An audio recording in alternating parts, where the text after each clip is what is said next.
Il est 7h12 sur Europe 1. Dimitri Pavlenko, vous recevez ce matin le professeur émérite d'éthique médicale Emmanuel Hirsch. Bonjour Emmanuel Hirsch. Bonjour Dimitri. Bienvenue sur Europe 1, membre de l'Académie de médecine. Aussi votre dernier livre, Euthanasie, le dernier acte, point d'interrogation, paru aux éditions du CERF. C'est en effet la question qui va se poser une fois de plus au Sénat demain.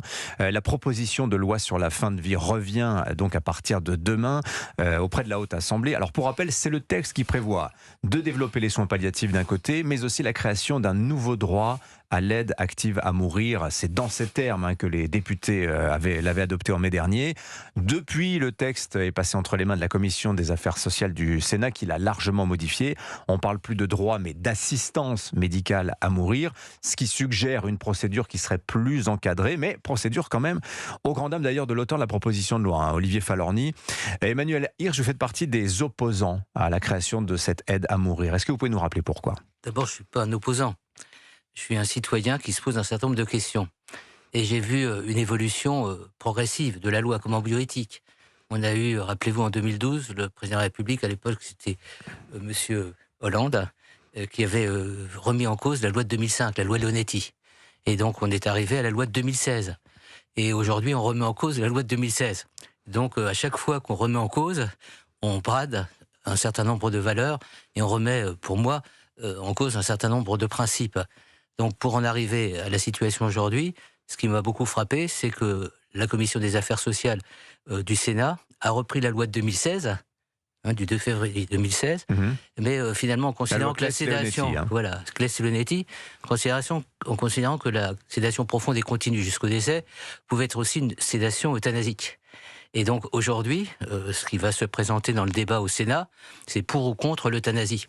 Alors, quand on dit il y a un encadrement, effectivement, les sénateurs ont voulu mettre un peu plus de prudence. Mais quand on sait que toutes les prudences qui avaient été évoquées, y compris à l'Assemblée nationale, ont été révoquées, c'est-à-dire tous les amendements qui allaient dans le sens d'un arrangement qui permette vraiment de contrôler les choses, avec par exemple l'approche spécifique des maladies psychiatriques, pour prendre l'exemple la faculté de discernement, avec le délit d'entrave, qui était aussi quelque chose de très scandaleux, puisque aujourd'hui, si une personne fait une tentative de suicide et puis qu'une personne, un médecin ou un soignant, l'incite à plutôt aller dans le sens de la vie, ce qui doit se faire, il peut être mis en cause aujourd'hui.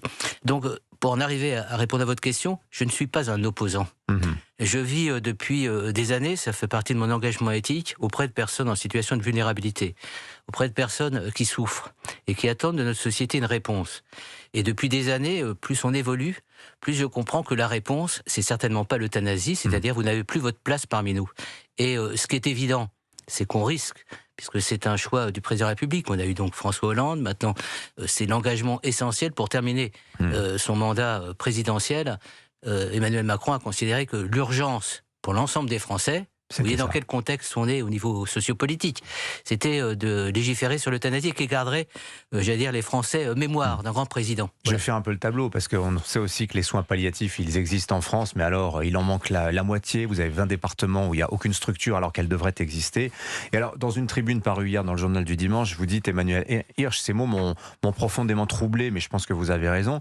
Vous dites, vous pensez qu'en légalisant la mort provoquée, inéluctablement, on va glisser du droit à mourir au devoir de mourir, socialement encouragé, sous la pression sociale. C'est assez évident parce que c'est une tribune qu'on a co-signée avec Michel Houellebecq et avec Laurent Frémont, qui est maturée, c'est-à-dire c'est notre dernière tribune, j'allais dire avant le désastre. Donc on a essayé de faire valoir les enjeux fondamentaux. Vous dites avant le désastre parce que vous pensez que c'est plié là. C'est plié parce qu'on n'est plus dans la rationalité, on n'est plus dans l'éthique, on est dans le politicien, d'accord ? Et vous voyez, vous l'évoquez souvent, ne serait-ce que pour le budget de la France, on n'est plus véritablement dans un engagement fort des politiques, on est dans des renoncements. Et donc c'est un cumul de renoncements. Donc quand j'ai vu ce qui s'est passé au Sénat, alors que j'analyse la situation depuis des années, cet effondrement de la conscience politique en termes de défense des concitoyens les plus vulnérables. Donc on est effectivement dans un effondrement. Et quand vous regardez tous les pays qui nous ont procédé, sur 195 pays dans le monde, il y en a 10 qui ont légiféré. Donc on a un recul, on ne peut pas dire qu'on ne savait pas. Et le recul, par exemple, au Canada, pour prendre un exemple précis, où vous êtes avec 40 000 personnes qui n'ont pas bénéficié, mais qui meurent euthanasiées. Par an ? 40 000 personnes par an. 40 000 personnes par an. Ce qui fait à peu près 6,8% de la population concernée. Donc faites la projection. On nous a parlé d'exception.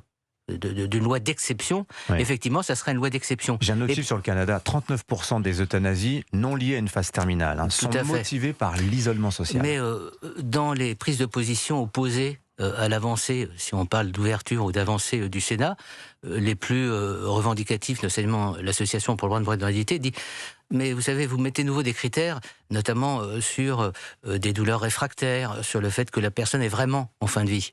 Mais c'est pas ce qu'on souhaite.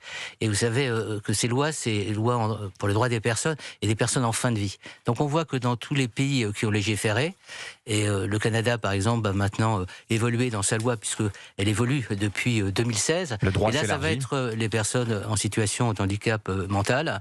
Vous avez vu ce qui s'est passé en Belgique, en Hollande, les enfants...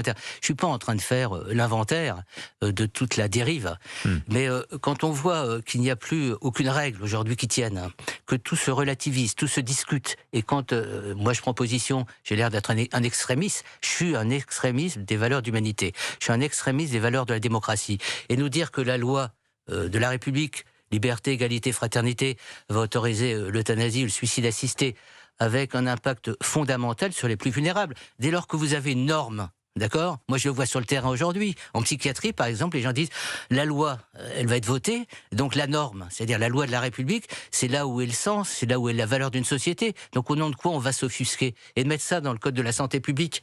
Qu'on fasse évoluer éventuellement la loi sur des situations précises, pourquoi pas ? Mais le code de la santé publique, la déontologie médicale, vous voyez dans quel contexte aujourd'hui les praticiens hospitaliers évoluent. Donc on est en train, j'allais dire, de nous verser, de nous faire verser, de nous inciter, avec un modèle soi-disant bienveillant, à être dans une situation de rupture et de rupture éthique. C'est pour ça qu'on a fait ce plaidoyer dans la tribune. Merci beaucoup Emmanuel Hirsch. On peut lire votre texte, il est en libre accès sur le site internet du JDD, et c'est dans le journal papier aussi. Merci d'être venu nous voir ce matin sur l'antenne d'Europe 1. Je rappelle votre dernier livre, Euthanasie, le dernier acte, point d'interrogation, paru aux éditions du Cerf. Bonne journée à vous Emmanuel Hirsch.